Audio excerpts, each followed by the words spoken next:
பாரத ரத்னா மக்களின் குரலுக்காகவாது மத்திய அரசு செவி சாய்க்குமா? நாட்டில் அரிசி சோறு அப்படிங்கிறதே கிராமப்புறங்களில் அரிதான பண்டமாக இருந்த காலத்தில் வேளாண் விஞ்ஞானி டாக்டர் சுவாமிநாதன் பசுமை புரட்சி செய்ததன் காரணமாக இன்னைக்கு அரிசி அப்படிங்கிறது அரிதான பொருள் கிடையாது அப்படிங்கிற நிலைமை உருவாக்கப்பட்டிருக்கு. 1970களின் காலகட்டத்தில் இருந்தவர்களுக்கும் இந்த நிலைமை நல்லா புரிந்திருக்கும்.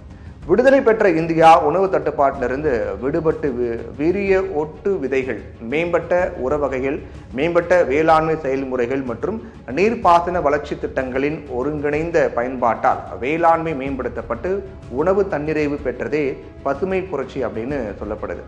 1963ஆம் ஆண்டில் முனைவர் நார்மன் போர்லாக் இந்தியாவில் மரபு மாற்ற வீரிய கோதுமை விதைகளை அறிமுகப்படுத்தினார்.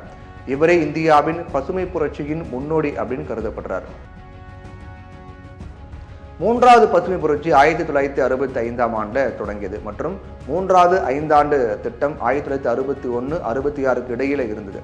மத்திய உணவு மற்றும் வேளாண்மை துறை அமைச்சர் சி. சுப்பிரமணியம் தலைமையில் பசுமை புரட்சி தொடங்கியது. இதை முன்னின்று நடத்தியவர் தமிழகத்தை சேர்ந்த வேளாண் விஞ்ஞானி டாக்டர் சுவாமிநாதன்.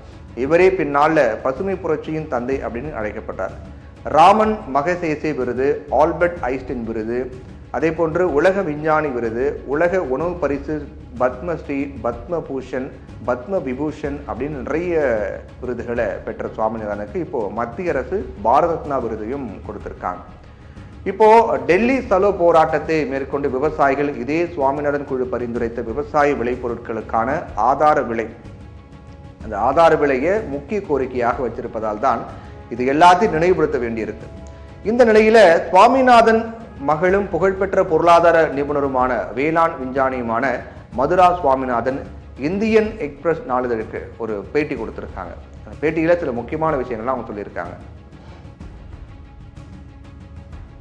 பெங்களூருவில் இருக்கக்கூடிய இந்திய புள்ளியியல் நிறுவனத்தில் பொருளாதார பகுப்பாய்வு பிரிவின் தலைவரான மதுரா ஆக்ஸ்போர்ட் பல்கலைக்கழகத்தில் பொருளாதாரத்தில் முனைவர் பட்டம் பெற்றவர் அப்படின்னு மற்றும் உணவு பாதுகாப்பு, விவசாயம், வறுமை மற்றும் கிராமப்புற மேம்பாடு தொடர்பான பிரச்சனைகளில் பணியாற்றார்.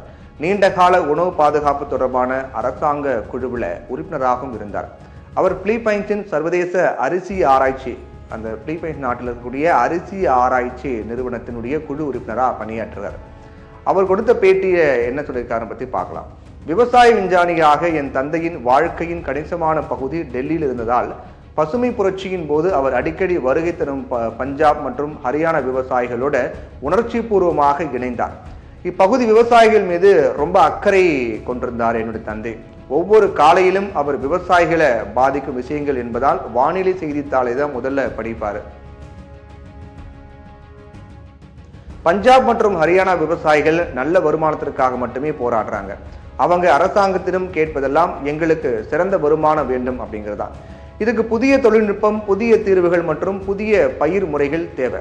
ஆனால் அவங்க விளையும் பொருட்களுக்கு லாபகரமான விலை தேவை அப்படிங்கிறத உணரணும் அப்படின்னு என்னுடைய மறைந்த தந்தை விவசாயிகளுக்காக வாழ்ந்து மூச்சாக இருந்த மாமனிதருக்கு அரசு பாரத ரத்னா விருது வழங்கியிருந்தாலும் அவரது தேசிய ஆணையம் 17 ஆண்டுகளாகியும் குறைந்தபட்ச ஆதார விலை தொடர்பான அவருடைய பரிந்துரைகள் இன்னும் செயல்படுத்தப்படலை அப்படிங்கிறதா உண்மை.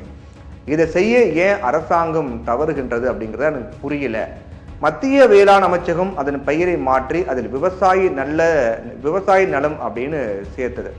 இதுவும் என் தந்தையின் அறிக்கையின் பரிந்துரைகளில் ஒன்று. அவங்களுடைய பெயரை மாற்றியது நன்றாக இருந்தது, ஆனால் அது ஒரு எளிதான விஷயம். ஆனால் அவங்களுடைய நலனுக்காக இன்னும் நிறைய செய்ய வேண்டியிருக்குன்னு சொன்னாங்க. கடந்த 20 ஆண்டுகளாக கோதுமையை தவிர்த்து 10 பயிர்களுக்காக ஆகும் செலவுகள் மற்றும் லாபம் குறித்து கடந்த ஆண்டு ஆய்வை நடத்திய பெங்களூருவில் இருக்கக்கூடிய விவசாய ஆய்வுகள் அறக்கட்டளையோடு நான் தொடர்பு கொண்டிருக்கேன். அவங்க நெல், மக்காச்சோளம், துவரம்பருப்பு, உளுத்தம்பருப்பு, நிலக்கடலை போன்றவற்றை ஆய்வு செஞ்சாங்க. பல வகையான உள்ளீடு செலவுகள் அதிகரித்து வருது. ஆனால் நாங்கள் எங்களுடைய விவசாயிகளுக்கு புதிய தொழில்நுட்பத்தையே அல்லது தீர்வுகளையோ வழங்கலை அப்படின்னு மதுரா சுவாமிநாதன் சொல்லியிருந்தாங்க.